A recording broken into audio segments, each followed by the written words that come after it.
The Lord is thy shepherd, I shall not want. He maketh I lie down upon green pastures.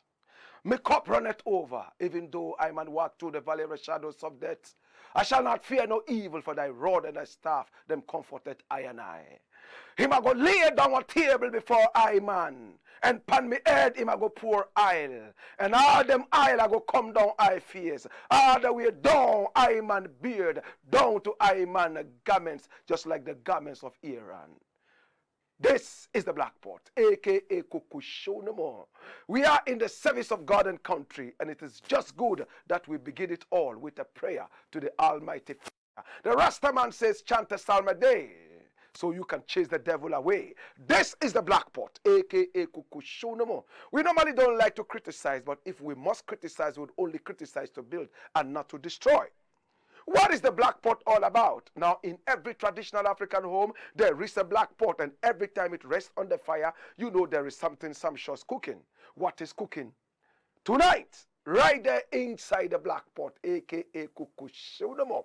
Today we have a lot of issues to talk about, and I am so obliged to be allowed into the comforts of your homes. I'm going to begin with something that I have titled SIM re-registration, lack of vision. My brother, my sister. Now, for some time now, Ghana has been talking about re-registration of SIM cards.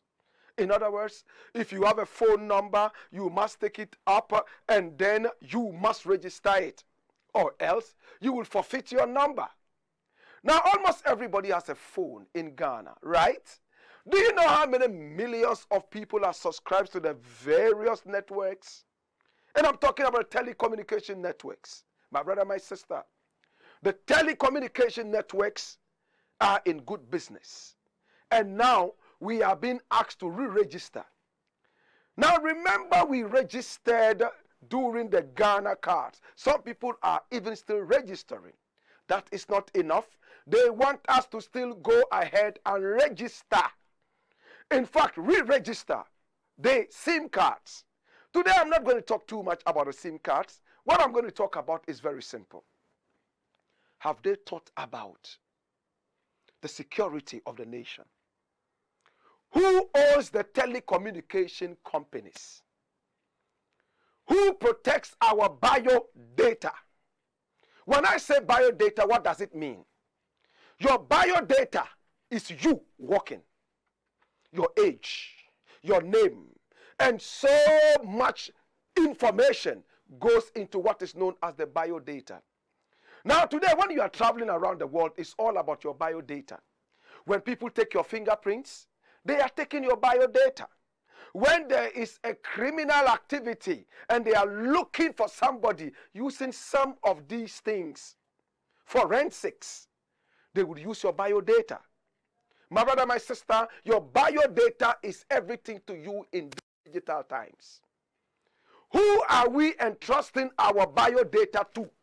That is the big question we are all asking. Now, the chairperson of the CPP, her name is Frimpoma Sapon, Nana Frimpoma Sapon. She has come out to say that, hey, this thing that you guys are doing smacks of bad leadership and poor vision. But is she right? Is she wrong? What really is Nana Frimpoma Sapon saying? I want to take you into it briefly so that we all can be on the same page when it comes to this SIM card re-registration. Now, when you go to register, what they do is they take your fingerprints. What they do is they take your data and your everything, what is known as the biodata. Who takes that? The telecommunication networks that we have in Ghana. MTN, Vodafone, Airtel, Tigo, and of course Glo. These are the networks we have in Ghana, right? Does Ghana own any of these? The answer is no. The answer is no. Brethren, hear me now. Now, Vodafone is owned by the British. We sold Ghana Telecom, PNT, to the British. So the British own it now. MTN is owned by the South Africans. Airtel Tigo is owned by South Africans and Indians. Glo is owned by my very good friend Mike Adenuga from Nigeria. None of these networks is owned by Ghana. Can we entrust our security to people who are not Ghanaians? We are giving our biodata to the British via Vodafone. We are giving our biodata, my brother, my sister, to the South Africans via MTN. We are giving our biodata and our DNA to the South Africans and Indians combined via Airtel Tigo. We are giving our biodata, our DNA to the Nigerians via Mike Adenuga's Glo. My brother, my sister, in times like this, what are we talking about? Now your biodata is everything to you. You are giving out your security to people who can use it for anything at all. Are we protected? Are we protected? In these times of security lapses, in these times of terrorism, in these times where everything about you is on the internet, my brother, my sister, when this biodata comes out like that and is not handled properly, what happens? Can we entrust our food to another man's kitchen? This has to do with your security. My brother, my sister, as your security is being peddled in the hands of people who are supposed to be called foreigners in quotes, are you safe? Now, my very good brethren, Honorable Ras Mubarak, former MP, has come out to say that a new app has been made for VVIPs and also for diplomats to register in the comfort of their homes. Why is the same app not made for the ordinary Ghanaian? Is the ordinary Ghanaian supposed to suffer every time in the hands of politicians? If diplomats and the so-called VVIP can sit in the comfort of their homes and re-register their SIMs, why can't the ordinary Ghanaian do the same thing? I'm not going to spend too much time on this, but I want us to all sit back and think carefully. The information we are giving out to expatriates, to foreigners, my brother, my sister, are we safe? Are we safe? Is this the best way to handle it? Your guess is as good as mine. And to Nana Frimpoma Sapon of the CPP, thank you so much for bringing it up. And it's all over in the news. It is so sad that we have to be forced to do this. And now they have even extended the deadline of the SIM re-registration. To God be the glory. We will take a look at it again as and when more information unfolds. Now the next thing I want to look at is very interesting. And I've decided to title it the Odaw River BROUHAHA. Now the Odaw River is located right here in Accra, right? Around the Kwame Nkrumah Mausoleum area, all the way down to a major part of that area, Neoplan area and beyond. We are so familiar with the Odaw River, especially when it bursts its bank, and all over Accra we have flooding. In fact, if you have never even seen the Odaw River, you will remember it anytime there's a flood in Accra. And almost every time we have flooding in this country. in 2015, the president at that time, Mahama, asked his brother to go out there and dredge the Odaw River for free. At that time, it was choked with silt. And Ibrahim Mahama, a self-styled millionaire, decided to come out using the nation's equipment to dredge the Odaw River so that flooding at least will be spared us as a people in Accra. Now, we all know what flooding has done to us in the years gone. We've seen how many innocent people died in floods. In fact, there was a time there was a flooding, rain, and fire at the same time, only in Ghana. Now, we were told that where there is fire, there's no water.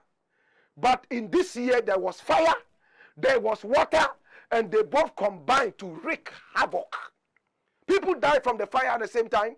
And in the rain, whilst it was raining and flooding, there was fire also dancing on top of the flood waters.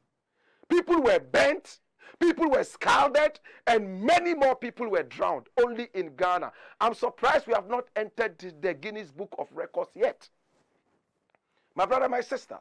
And every time we say we are playing the vulture, it is the vulture that says, oh, after this heavy downpour, I'm going to build my nest, and it never does it. Right after the nest, it says, let me go look for food. After food, I will build my nest. And after food, no, until another downpour comes. My brother, my sister, this country has suffered so much from floods. And we kept calling ourselves names year after year.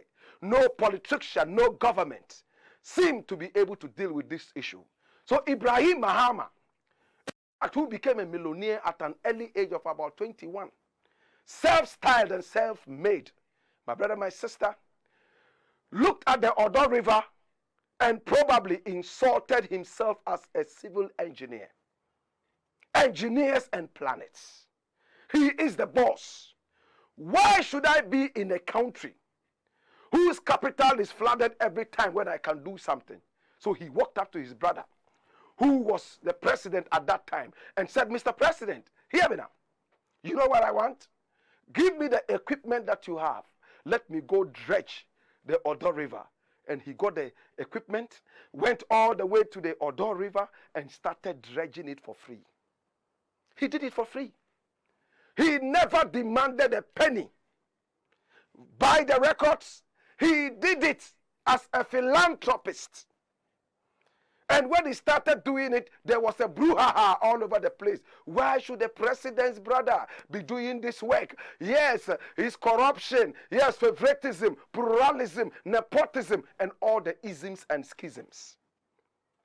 Now, my brother, my sister, Ibrahim decided to return the equipment. After he had dredged over how many kilometers? About 5 kilometers of silt from the Odaw River. He walked away quietly without taking a penny. My brother, my sister, just yesterday, it came out that the Odaw River has asked us to come and dredge it again. After what Ibrahim Mahama did in 2015, the water flowed nicely. The flooding, all of a sudden, came to a certain seizure. In fact, the flooding stopped in major parts of Accra. And all of a sudden, the Odaw River has to be dredged again. And this time round, the government in power, headed by Nana Akufo-Addo, His Excellency, decided to pull a sister company of Zoom Lion to come and dredge it and be paid 100 million Ghana cedis. 100 million Ghana cedis. Look at it. Ibrahim Mahama dredged Odaw River for free. But Akufo-Addo is paying Zoom Lion 100 million Ghana cedis for it. My brother, my sister, and a document has leaked. And this one was taken from the 4th estate by the kind courtesy of Manasseh Awuni Azure. And that's it. Now we are crying that we have no money. We are crying that we are running to the IMF and the World Bank. We are crying that e-levy is here. We are crying that 20% of the salaries of ministers of state and the executive in general should be asked off, including the president's salary. In fact, chiefs and people who are serving in government, they have a name they call them. They should also cut down 20% of their salaries. And we are paying money for something that somebody did for us for free. What we paid this person, Ibrahim Mahama, at the time that he did this was insults. Insult him and call him names and so on and so forth. My brother, my sister, who is more patriotic? Who? The one who would dredge it for free? Or the one who would dredge it and take 100 million Ghana cedis from the jaundiced coffers of Ghana? I look at this, my brother, my sister, and water ran down our face. What kind of a country is this? We are trying to bring about austerity measures. Austeriosis. All of a sudden, we are able to conjure money via some abracadabra, via some kanjori, to be able to pay family and friends. Check it out. In the days gone by, so many people have talked about Zoom Lion. I hear the matter is in court in some places, that Zoom Lion has been so corrupt, especially in the getting of the contracts and how much Zoom Lion even pays the ordinary Ghanaian. We've been talking about this all this while. In case you don't know what Zoom Lion is, now Zoom Lion is owned by one Siam.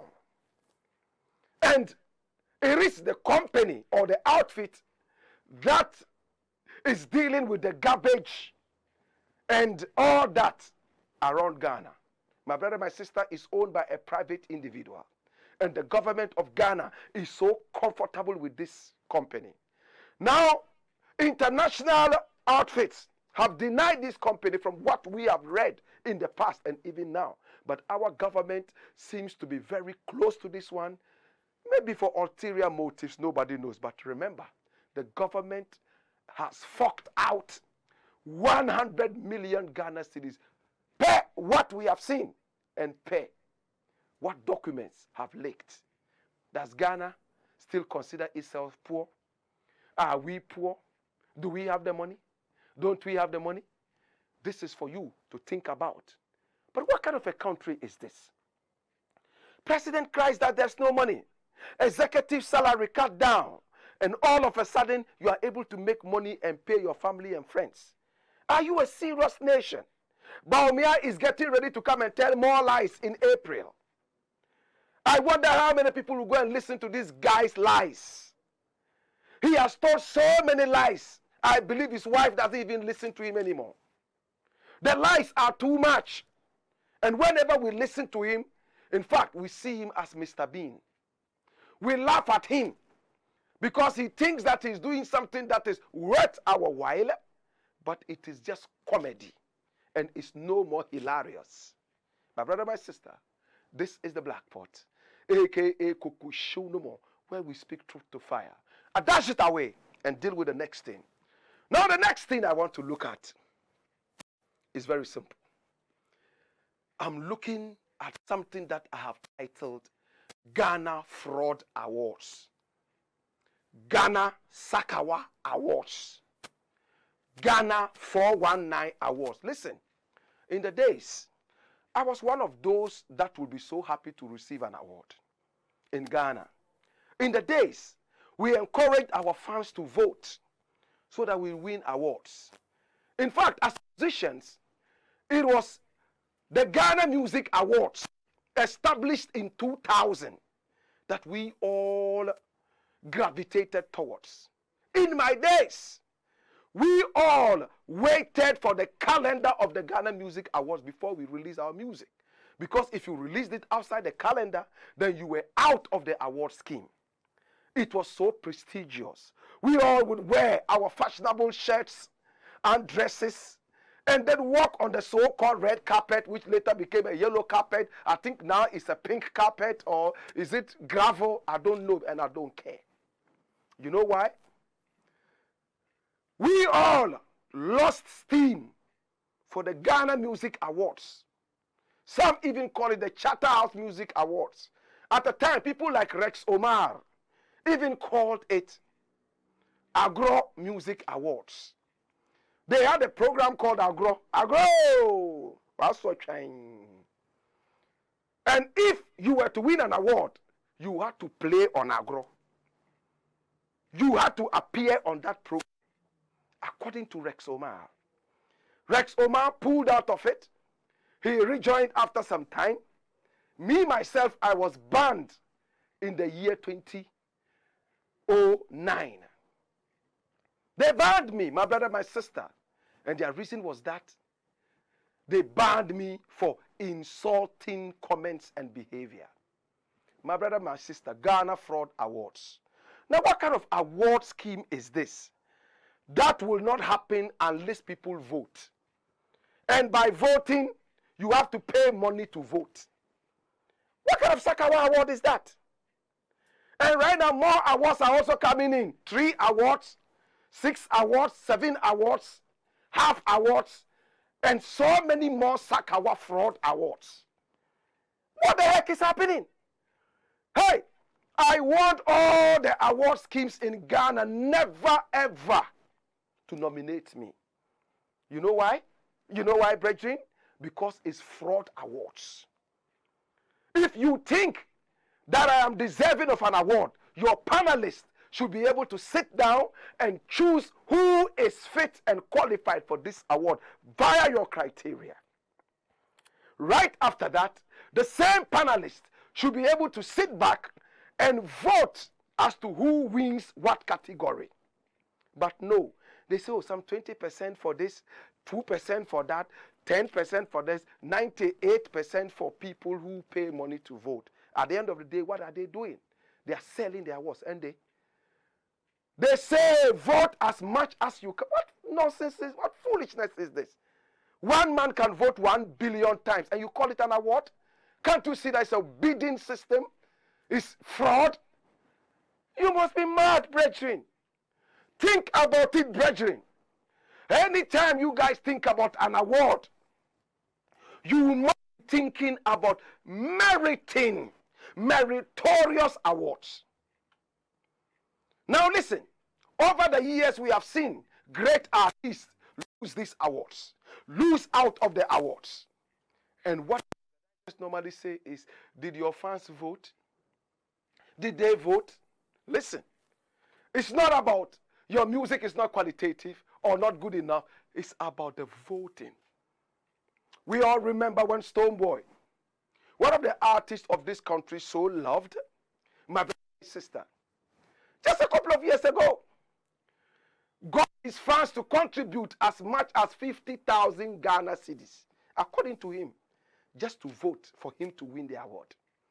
And at the awards, there was a whole fight. People pulled out guns. And I, at that time, came out and told them that the sponsor of that award, called Vodafone, should punish Charterhouse for that nonsense. How do you allow people to go into an event with guns? Are you stupid? So any terrorist can get into an award house, fraud house, and start shooting and killing people, right? Do you have metal detectors? Do you check people before they come in? To the point that artists could strap up themselves with guns and pull out guns. And all Charterhouse did was, we have banned you. You have banned who? Who have you banned? Who have you banned? You keep banning people night and day. And when you ban these people, at the end of the day, ban yourselves. Ghana Fraud Awards. All they think about is how much money they would make from the unsuspecting fans of these artists. We see how people have gone round to look for money in order to vote. So in other words, they are looking for money to buy their awards. And as long as these support systems or schemes continue, my brother, my sister, you would get to know that it is nothing but fraudulent awards. Ghana Fraud Awards. Abeku Santana has also come out to say something. And what has he said? He said, hey, you see, continue to do what you are doing, because what you are doing is nasty. Abeku Santana, he's a radio broadcaster. He's somebody who is known in the entertainment world in Ghana. People respect his views. He shares the same view that yes, what you guys have done is very terrible, and it is sad that you are not nominating some great artists. My brother, my sister, I am not going to dwell on this for long. All I want to say is that the reason Ghana Music Award, in fact, is so much disrespected these days, nobody cares much about it these days, is because of some of these things. And the reason Ghana music has gone down so much in these times is because of reasons like this. The award schemes are so skewed. It looks like those people who brought about the awards, yes, they might have had some good ideas in the past. They have commercialized the whole thing. Commercialized it. And for that matter, everybody is running away. Who thinks about Ghana Music Awards now? In those days when great artists were coming from Nigeria, coming from South Africa to come and grace the occasion, it was all beautiful. They took Ghanaians for granted. They over-commercialized it. And it's all about buying awards. Because as long as you vote, pay money to vote for an award, what are you doing? You are buying that award. My brother, my sister, for me, I have told them, if the award has to be an award where people pay money in order to vote, take me out. I don't need it. When we were growing up, we didn't care. We were so happy to receive the award and be clapping. Receive a plaque. One plaque. You would have spent so much money to get it. Those days are gone. In times like now, when it's so difficult to even promote music, in times like this, when it's so terrible to make a hit, and when you even make one hit, what is the guarantee that you will make money out of the hit?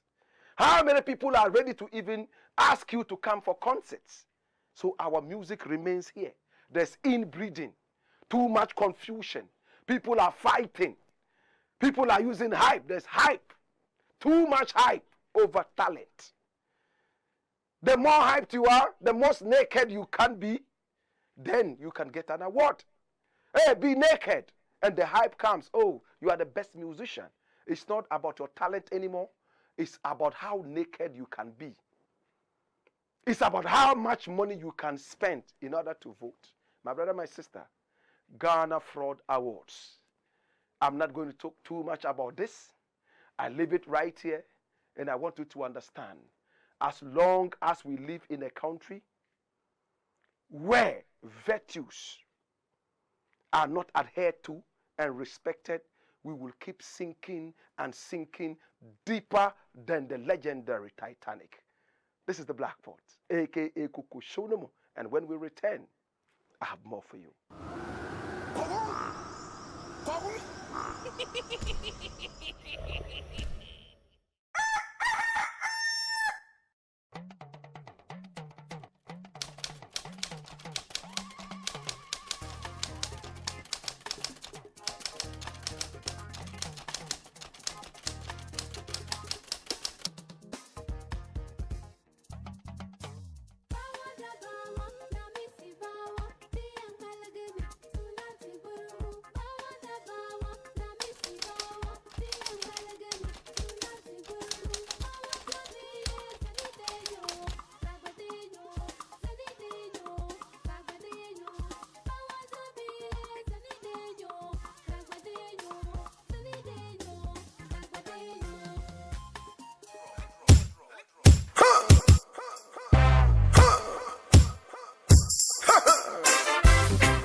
When you feast and toast, we will bring the fire that you require to burn your way to total liberation.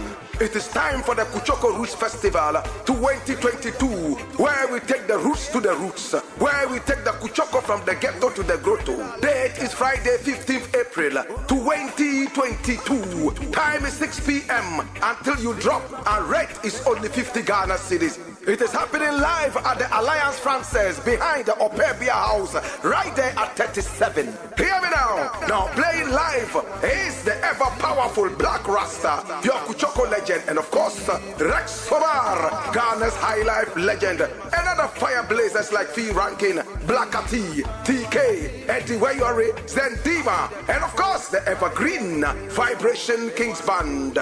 Make a date and don't be late. You must come and witness real red hell on Easter Friday. Come, let us bury Satan with Kuchoko, Kuchoko, Kuchoko, Bam, Kuchoko, Kuchoko. Mr. President, why you dey lie so? Before election, you tell me you be angel.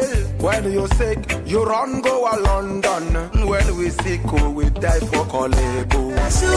Go on, Skipper George. Blackpot, Kuku show them. This is the Black Pot, aka Kuku Shunumu, where we speak truth to power. My brother, my sister, now over the days, over the months, we have seen how our authorities, our leaders, shun our doctors and run all the way to foreign hospitals to treat their sicknesses. Now the interesting thing is that some of these so-called leaders have had these sicknesses for only God knows how long. They never traveled out of the country. Now that the taxpayers' money is available to them, they want to blow it. Now we have spoken about so many such leaders, especially those in the parliament. We've heard about Alban Bagbin. In Uganda, we heard about Jacob Ulanya. Now it is the majority leader in parliament, OSEI MENSAH BONSU. I think that's his name. My brother, my sister, I just saw something that happened in 2021, in October. Somewhere on the 17th of October, the majority leader in parliament flew out of this country, having had parliament endorse his medical treatment in Dubai. He was going to visit a doctor in Dubai on the 19th and the 20th. My brother, my sister, and he took the taxpayers' money.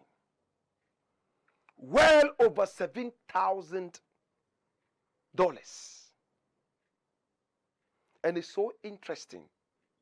When they are flying out of this country, and even in the country, and even when they are reading the budget, if you close your eyes, you might think that it's an American budget because all the figures are in dollars. And we spent this amount of dollars on the road from Kwesingpe to Banguru. And we spent this amount of dollars from this place to that place. It's all about dollars. Why would the dollar not swallow your economy? Why would the dollar not arrest Baumia? Why would the dollar not be superior over all the currencies that you have? My brother, my sister, over $7,000. The majority speaker in parliament, OSEI MENSAH BONSU, that's him, flew all the way to Dubai to see his doctor for 2 days. And this one is supposed to be per diem. How much did they pay the doctor for treatment? We don't know yet. How many people went with him? We don't know. My brother, my sister, this is the document. And when you check it out, it's been fully endorsed. And people are blowing our money at a time that they say there is no money. At a time that the nation is crying. At a time that the Ghana cedi is nothing but fast becoming a toilet paper. At a time that we are calling on white people, begging them to come and invest in our country. At a time, all our telecommunication companies, my brother, my sister, are all owned by foreigners. And we are giving out our biodata to all these people.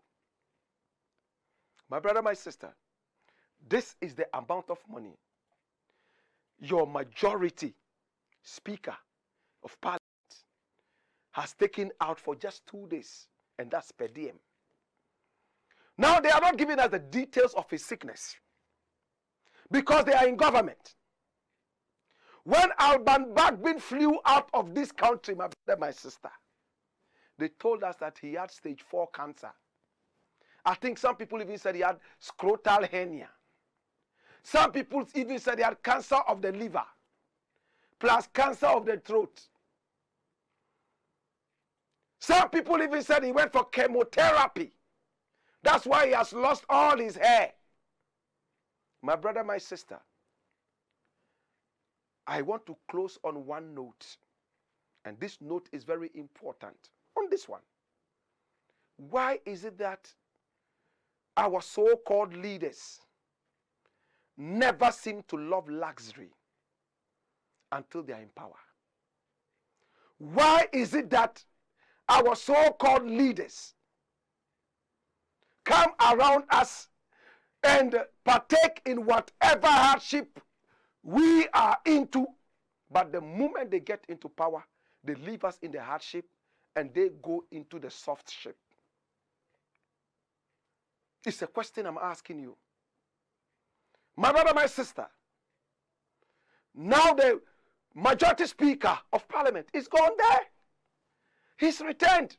We don't have details of how much he has blown away. But that of Bagbin came out because they want to find a way of kicking him out. My brother, my sister, this is the black pot. And I always will say this. If you want to see how patriotic your people are, give them power. When Nana Akufo-Addo was not in power, he sat with us in Trotro and drank Calipo. He told us everything we wanted to hear. Lies concocted from Chebi. He brought it all the way into Accra. Manufactured. One district, one factory. One village, one dam. Agenda 111. Brought all these things before us. And today we've seen that all his lies have crumbled like a house of cards. My brother, my sister, patriotism, Pan-Africanism, the only way we can make it in this country. If a country does not respect patriotism, then who do you owe allegiance to?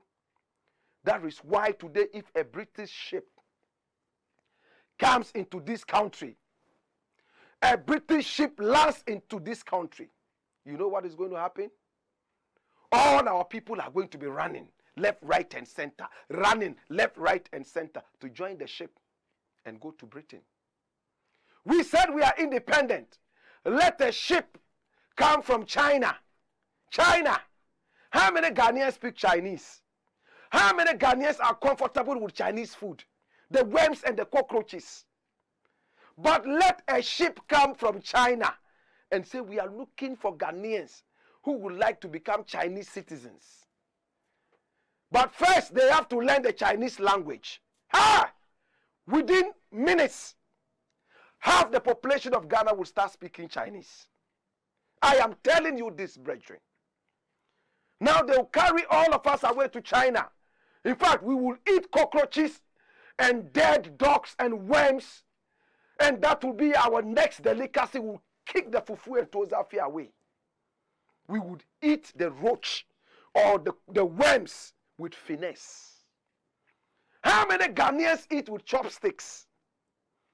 If you give me chopsticks, hey, for 30 hours you come back and one grain of rice has not even entered my mouth. We eat with our bare fingers when we are eating fufu. Let the Chinese bring their ship and say, people should eat with that thing, chopsticks. Hey, my brother, within seconds, Ghanaians would eat with that and you'll be shocked. My brother, my sister, where is your independence? Where is your independence? Where is your patriotism? Who do you owe allegiance to? You owe allegiance to the Chinese yuan.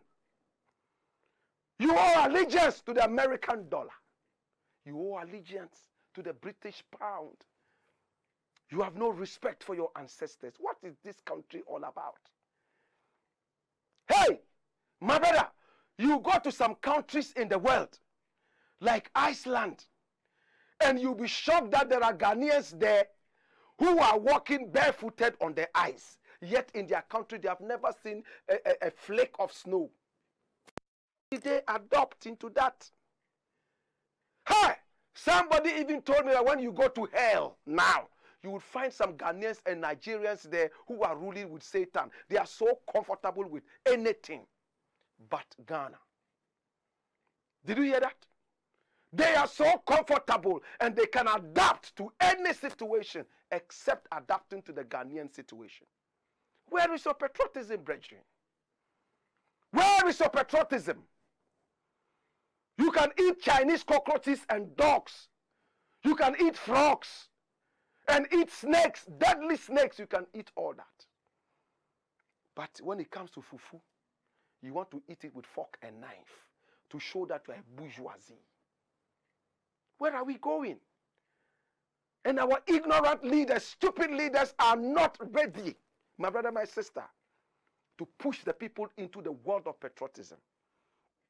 We sing national anthems that we don't understand. The national pledge is sounding like a dirge in our ears. Oh, Jesus, have mercy. Sometimes I cry. Sometimes I sit in. Last night from 2 a.m., in fact, early this morning, I just sat down and I was crying. Crying for this country. Crying for this country. Why? We all are dying one after the other because of wicked leaders. Old, pot-bellied, oversized suit wearing, fly happy leaders. They are taking our money and going to give to Dubai doctors, taking our money to give to Chinese doctors, taking our money to go and give to British doctors. Our doctors are still hungry. They have turned our doctors into drunkards. A lot of Ghanaian doctors are drunkards. A lot of the nurses have mental problems. They have taken tramol and other things to stay at work and blah, blah, blah right now. My brother, if you thought I was joking, go underground and see. It's sad. This was not what Nkrumah envisaged for us. This was not what our ancestors envisaged for us. We were the first to have our independence right here in the sub-region. Yet, our city is the worst in the whole of Africa. The Mali money is even better. The currency for what other country do? Togo is better. Yours is the worst performing one. My brother, if you give me the chance, I will speak on this till the end of time. I'll leave it here. I'm going to look at another very important thing. Now talking about management of human beings. I've realized that some Ghanaian celebrities are overly opulent and boisterous to the point that their braggadocio has gone beyond measure. You want to hear it again? I know you want to hear it again. I am saying that right now, I have observed that some so-called Ghanaian celebs are so opulent. They display their opulence everywhere. And their opulence is without measure. The braggadocio with which they fling their largesse, my brother, my sister, has the speed of light, geometrical speed. Hey, I sit back and I say, what at all is life about? My views may be different from your views. Somebody might say, oh, Blakk Rasta, because you don't have it, so you cannot show it. You can't show what you don't have, right? Hear me now. I'm hearing about a guy called Eningfo. He's married his gay partner. He's supposed to be a Ghanaian based outside. He's supposed to be working with the Vogue. And when we talk about Vogue, We're talking about everything and vogue, modeling everything. And that's him, Edward Eningfo. He's married to his gay partner. You know where my problem is? Their wedding is taking over 600,000 British pounds. More than 500,000 British pounds for their wedding. This is a Ghanaian splashing money. Somebody would say, so what has that got to do with you? More than a little. We also have another guy who just came in, and we have had the opportunity to talk about him. He calls himself Cheddar. Freedom Cheddar. Nana Kwame Bediako is his name. Hear me now. What is the brother saying? He has gone to buy a car that Cristiano Ronaldo sat in. Because Cristiano Ronaldo sat his bottom, his backside in the car, he bought the Lamborghini for 2.5 million American dollars. My brother, he didn't buy it to be flying around with it. He brought it to Accra and has caged it inside number 1 Oxford Street. That is it. Sitting down there. Nobody is driving it. Cockroaches and mosquitoes are those that are flying around it. And it is to show how powerful they are in terms of money. Somebody would ask again, so what has that got to do with you, brethren? Is it your money? Hey, Ronaldo sat his backside on it, and all of a sudden, Lamborghini cost 2.5 million American dollars. And my brother Cheddar went to buy it, and he came to cage it like a prisoner at number 1 Oxford Street. To God be the glory. Hey, Sule Muntari, my brother, my sister. The other day I read about him that his watch was how much? 500,000, 500,000 American dollars, and he's wearing it around, and thieves are looking at an opportunity of snatching that watch from him. Big fat watch full of diamonds. And I hear when he comes on social media, he's talking about how many cars he has, how rich he is, and so much money he's blowing left, right, and center, showing his largesse and opulence. Again, somebody would ask, so what has that got to do with you, Blakk Rasta? Asamoah, hey, he also came out and showed a certain watch. Show me that watch. Some watch, big watch. Ghana's richest footballer, Asamoah, splashes $100,000 as designer. Watch it. Ghana's richest footballer, Asamoah, splashes 100,000 on designer watch. Designer watch. Made in where? Who takes that money for the watch? Who takes the money for the Lamborghini? Hey. And they are blowing all these monies on gay products. Products that are made by homosexuals and lesbians. Yet in their country, they are looking for gays and lesbians to kill. Do you see the paradox? You hate a group of people, yet you go for their watches, you go for their Lamborghinis, you go for their whatever. Are you not being hypocritical?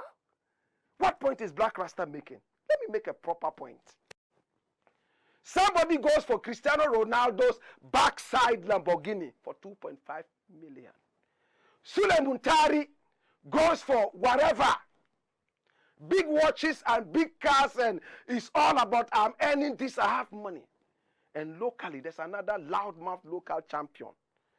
He calls himself Shatawale. He too is wearing some dog chains around his neck, and he says, this is diamond. This one is big diamond. $1 million diamond. Really? $1 million. And he says he has cars that he has customized. He's the first Ghanaian to customize his car. Ghanaian artist. Hey, again, somebody will say, so Blakk Rasta, what has that got to do with you at all? Now I tell you what it has to do with me. Hear me now. A lot of these guys that I mentioned, they die poor. A lot of them. Soon, you hear them on radio stations, TV stations, crying that they have some cancer of the throat. They have some cancer of the nose. They have some cancer of the eye, cancer of the anus. Hey, we have seen them in the past. I have no problem. My problem is, what is your purpose for the country? The country that brought you up. What are you doing to support the country? You have all this. How many people are dying? Could you have used the money that you used to buy that Lamborghini to do something small for your community? I, Blakk Rasta, and I'm not moralizing it on anybody. I cannot walk in Nima and see people dying from pulmonary disease. I cannot walk around Nima and see people so hungry. And I blow money on Cristiano Ronaldo's Lamborghini. I will not wear dog chains around my neck and say they cost millions of American dollars and blah, blah, blah. When my mother is homeless, running around. You mad? Hey, I, Blakk Rasta, I would love to sacrifice like our ancestors sacrificed. What happened to Ghana? What happened to Ghana? When Kwame Nkrumah and the rest of them fought for the independence of this country, they laid down their lives. They sacrificed. You know what it means to say sacrifice? To postpone your luxury. What is the sacrifice we are doing for this country? Buying Lamborghinis? Wearing dog chains? This might sound controversial to a number of people. You work hard to make your money. That's okay. I haven't seen one single charity foundation Sule Muntari has done. Asamoah tried to bring a private jet. That private jet, I don't know if that's what the president is flying in. I don't know. Asamoah has tried to bring some water, whatever, whatever. How about the others? Those flaunting their wealth. What have they really done? Do they have plans? Today, Sule Muntari has come to play for Accra House of Oak. A lot of people are going to read meanings into that. But it's not too late to be wise. It is not too late to think it again. I don't like people who flaunt their wealth when so many people are around that they could have supported to give them a lifeline. Remember, I said lifeline, survival. There's a ship that is sinking. My brother, my sister, there's a way you can stop this ship from sinking. But you are in your cruise boat. You circle around it to show them how you are cruising whilst people are sinking. What kind of a human being are you? Some people will say Blakk Rasta is moralizing it on people. But to God be the glory. I'm going to look at the last thing and I'm done. Dash it away. The last thing I want to look at is something Kojo Entry has spoken about. And I have titled it beautifully. What is this? Check it out. Unripe celebs in Ghana. Kojo Entry just said a couple of days ago, do not compare one hit artist to me. Somebody might say that this is arrogant talk, but no. Let's get deeper into it. He's saying, I've been with you for so long. You know how many hits I have belted out to you. I have forked out a lot of hits to you. And you know me. You know the track record. Some little boy comes with one hit. And you decide to call all of us old men and old women. We who kept the gate for this Totofin boys and girls to come and pass through. Right now you start calling them legends. And you are calling us corpses. We are dead. Kojo says, let's watch this. We give the little ones too much pressure. Just one hit. And you are already calling them legends. Then how do you call me? They are supposed to be learning. That's why your music is going nowhere, brethren. My brother, my sister, that is the Ghanaian attitude. We are in a hurry to bury. We are in a hurry to age shame you. Hey, recently they told Rex Omar, Rex, you are too old, retire from music. He said, wow, I am only 52 or so. Why should I retire? Hey, when you go to America, 100-year-old musicians are still touring. Burning Spear is still playing reggae music. He came out of retirement to go on tour again. If Burning Spear was in this country, by now, you know what? They would have buried him at that cemetery. How do they call it? That cemetery. He would have been in there. They would starve you because you are too old. Kojentri says, do not make legends out of one hit artist. Continue to follow those who have the track record and give the little ones the opportunity to grow. You give them too much pressure. Look, in Ghana, we are so much in a hurry to call people old. This guy is too old. I listened to him 5 years ago. He's old now. We need a new product. They force the fruits to ripe. And any fruit that is forced to ripe will not be a good fruit, true or false. That is why your music continues to be here. Nigerian music is flying. Tu Baba is still on the road, playing now. Sonny Ade, they play now, Baba. The Shoki Bobo too, they play now. Raskimono self will be my papa self, they play now. Till recently with the man quench. As for you, Ghana, you mumu.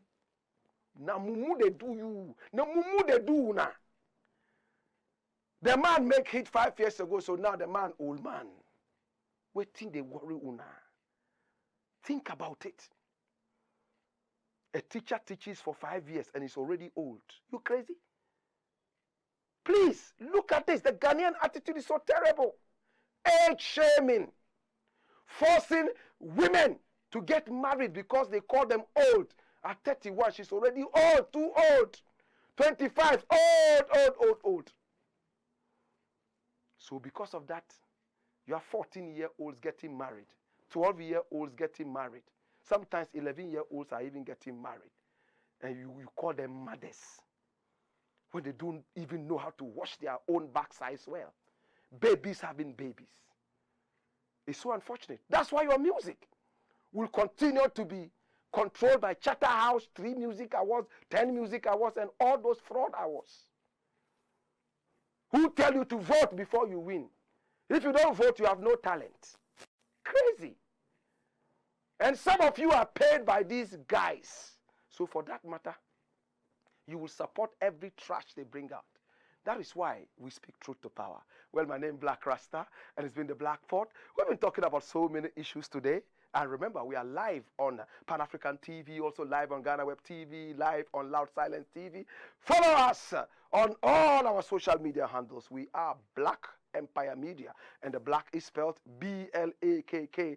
Our YouTube page is live every day from 4 p.m. till 5 p.m. We are live on all these channels. Oh my God. Follow us on YouTube, subscribe, and also click on the notification so that we bring you more. It's been the Black Fort, a.k.a. Kukushunomo, where we speak truth to power. Come on.